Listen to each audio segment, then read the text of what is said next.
Not only have a third of Republicans, said, only a third said, the killers of Aubrey should be found guilty, but Marjorie Taylor Greene's rant about OSHA. Let me just throw in another question here relative to greed. Just to recap very quickly, Marjorie Taylor Greene is saying that the Occupational Safety, Health and Safety Administration, OSHA, that their requirement, which has now been put on hold by a Republican federal judge, that their requirement that large companies require workers to be vaccinated is communism and therefore needs to be resisted, right? It's and unconstitutional. Just ask the simple question, who does she think are going to protect our workers? We're down to 6% unionization in the private workforce. 94% of people in the private workforce have no union protection anymore.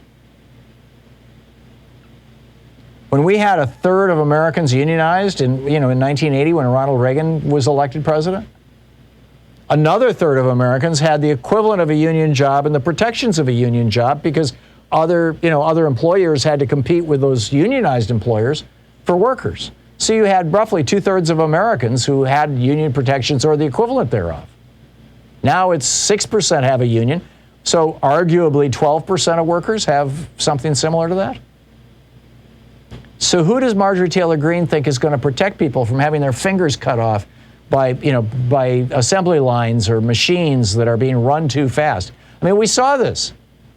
We saw this in the meat processing industry. We saw it, in fact, during the Trump administration when he ordered meat processing workers back to work, and they sped up the assembly lines to try to catch up with demand, and people started losing fingers.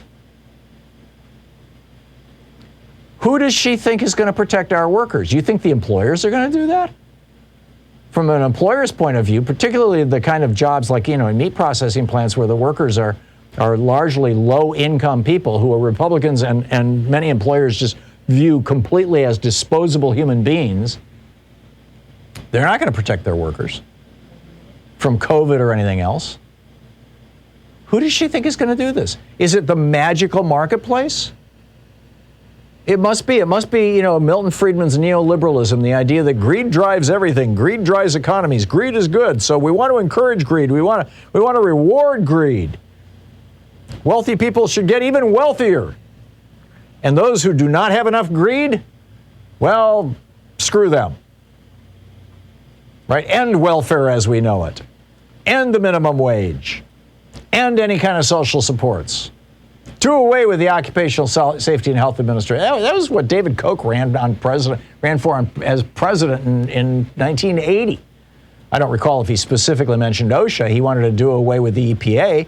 That was specifically part of his platform. But basically, end all government functions except the military. This is the libertarian worldview. This is the Ayn Rand worldview. This is the Ronald Reagan worldview. This is the Hayek and Mises and Friedman worldview. And it is sick. And it has gutted our middle class and is destroying our country. We are at the tail end of a 40-year experiment, and we are just now starting, or many Americans, I've been yelling about this for 20 years, many Americans are just now starting to wake up to it.